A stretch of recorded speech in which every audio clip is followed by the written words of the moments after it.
Hello mga ka-legit Davercads! Another updates po tayo ngayong araw kung saan totoo nga ba or gaano katotoo na ang GMA ay hindi na nga po nagbigay ng offer dito po sa Tape Incorporated. Ang lahat ng yan. But before that, if you haven't subscribed yet to my YouTube channel, please don't forget to like, share, and subscribe at hit mo na rin ang notification bell for more showbiz updates. Bago nga tayo magpatuloy sa ating mga updates ngayong araw, of course, nais ko po muna magpasalamat sa lahat po ng mga legit viewers, subscribers, and legit Davercads po natin na lagi nag-aabang at nakaantabay sa lahat ng ating mga updates. Thank you so much for always keep watching and trusting this channel. Talaga namang ramdam na ramdam po natin ang inyong mainit na pagsuporta araw-araw po no sa ating updates.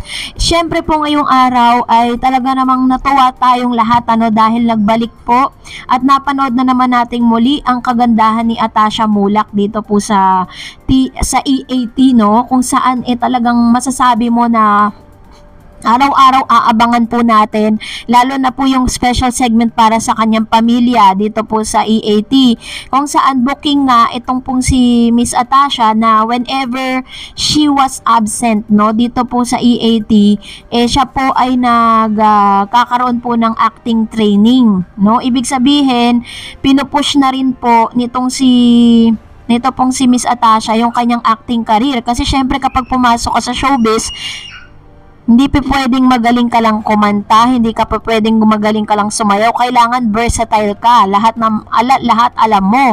Kasi sa kanyang kasikatan ngayon, anytime soon, pwede na po siyang operan na magkaroon sa ng kanyang sariling proyekto, 'di ba? Pwedeng comedy, pwede rin namang sa acting dahil ang kanyang daddy na si Mr. Aga Mulak sobrang galing po sa pag-arte, 'di ba?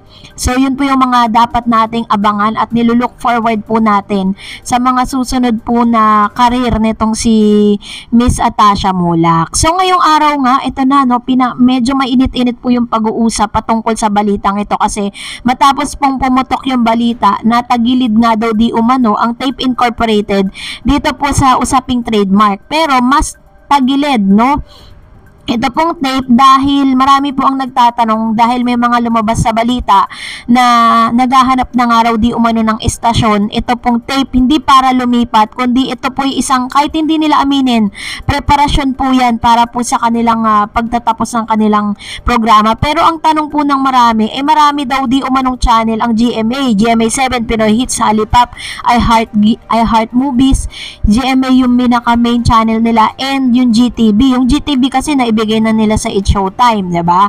So, possible 'yan na bakit daw, ang tanong ng marami, bakit daw hindi inoffer ng GMA Kapuso yung ilang mga channel po nila dito po sa nasabing network ano? Kasi kumbaga parang kung matatapos man yung kanilang kontrata at hindi na sila pagbigyan pa ng GMA for another block time agreement,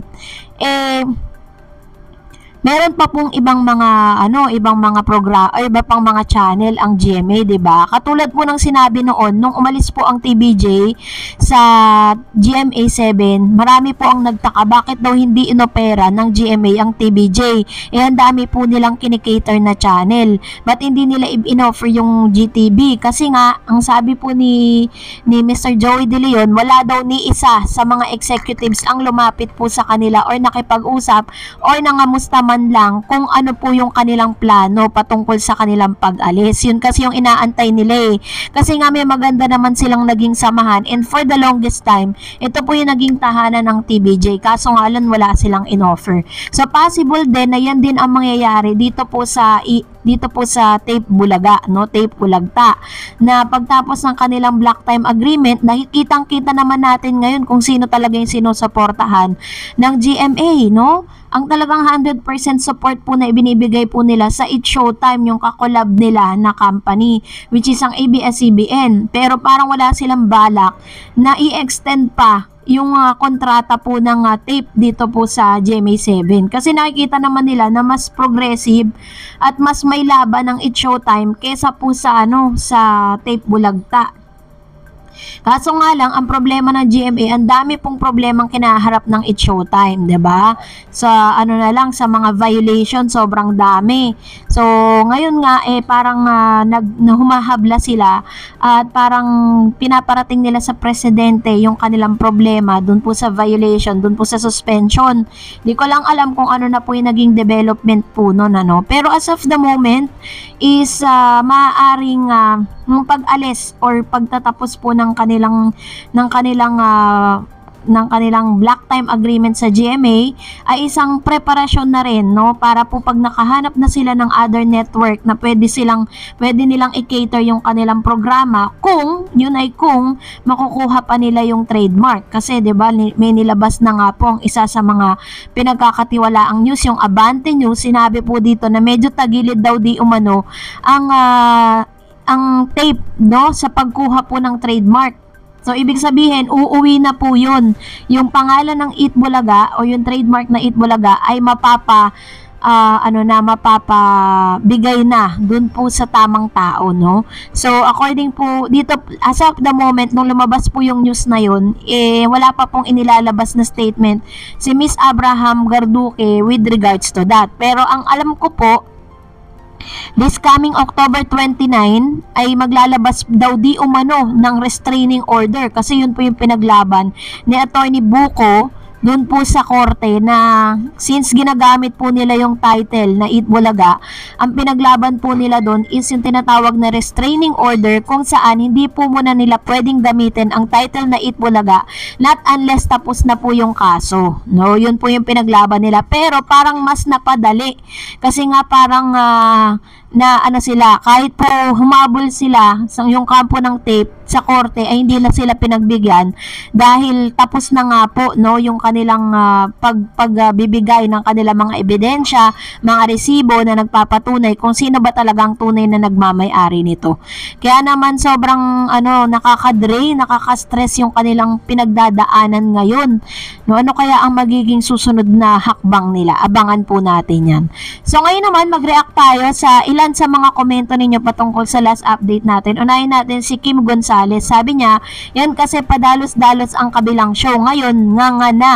Wala kasing makatitibag sa TBJ kasi TBJ ang nauna. TBJ din ang mananalo. True. Sabi nga po ng kasabihan, 'di ba, no one beats the original. Kahit ano pong gawin nila, kahit ihabla pa nila ng ihabla yan, meron pong mga resibo at mga katunayan na talagang sino ba talaga yung tunay na nagmamay-ari niyan. Sabi ni Fallen Angel, magandang balita yan, nalalapit na ang Pasko, magandang kinalabasan, makakauwi na din finally ang para sa TBJ talaga, makakapag-celebrate na ng Kapaskuhan. Mula Batanes hanggang Hulo, saan man kayo, halina kayo't mag-celebrate na ngayong Pasko, pagkat uuwi na ang tunay na nating, ang title na talagang ating walang iba, Eat Bulaga. Sina Tito Vic at Joey, legit Davercads, napakadami po, buong bansa mag-i-Eat Bulaga. True. Alam niyo po, kapag nangyari yan, biggest celebration na po yan. Pero as of the moment, syempre, kailangan po muna nilang hintayin yung formal letter coming from the IPO na pwede na po nilang gamitin muli ang kanilang trademark na Eat Bulaga. Yun po yung atin pong antayin, no?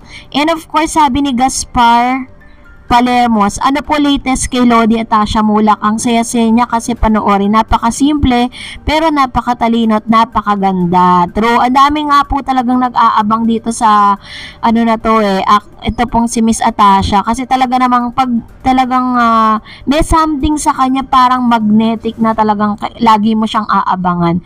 Sabi ni Monbore, sana bumalik sa TBJ ang Eat Bulaga trademark para lahat Davercads ay masaya sa Pasko. Buong legit Davercads masaya. True naman. Yun naman po yung isa sa pinakamagandang regalo, no, na pwede pong makuha ngayon ng TBJ, dahil sila naman talaga yung pinaglalaban nila sa korte.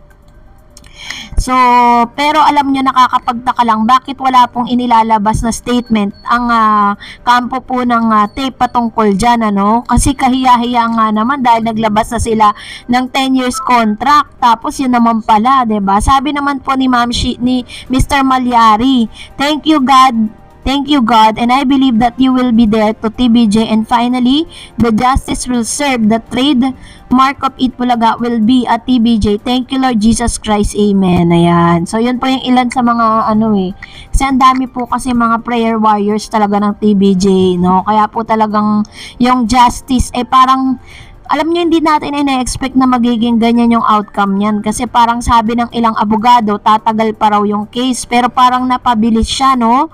And of course, sabi ni Aurora Tandok, I believe na totoo yan. Uuwi na si Bulaga sa TBJ. TB5 soon dahil di pwede paghiwalayin. They will win their legal battle because they fight for the truth. Kudos TBJ and we will support you for life. Solid TBJ and legit Dabar Cats forever. Ayun. So, napakasarap naman po na may mga ganitong klase ng mga supporters ang TBJ na mula pagkabata hanggang sa nagkaedad na, 'di ba? Still, nananatili pa rin yung kanilang mainit na suporta, no? So, bear with me, no? Dami natin mga comments kasi nga nakakatuwa naman talaga dahil nagbibigay kayo ng inyong mga opinion patungkol sa issue. Sabi ni Jovi Gali, sana pag uwi niya, isama na niya yung soft drinks na pula na takip. Pamaskong handog para sa TBJ. Promise, goosebumps ako. Uwi na siya sa tatlong tatay niya, naiyak ako sa saya. O, diba? Ganun ang tunay na legit. Yung kasiyahan po ng legit, kasiyahan din ng mga legit Davar Cats. Yan naman po ang ilan sa mga prayers po ng TBJ that finally, lahat po ng mga dati po nila mga sponsors and advertisers ay muling magbalik sa kanila unti-unti. And that's it for today. For more videos and updates, please don't forget to like and subscribe and please follow me on my Facebook page, Dar Eds TV. God bless everyone!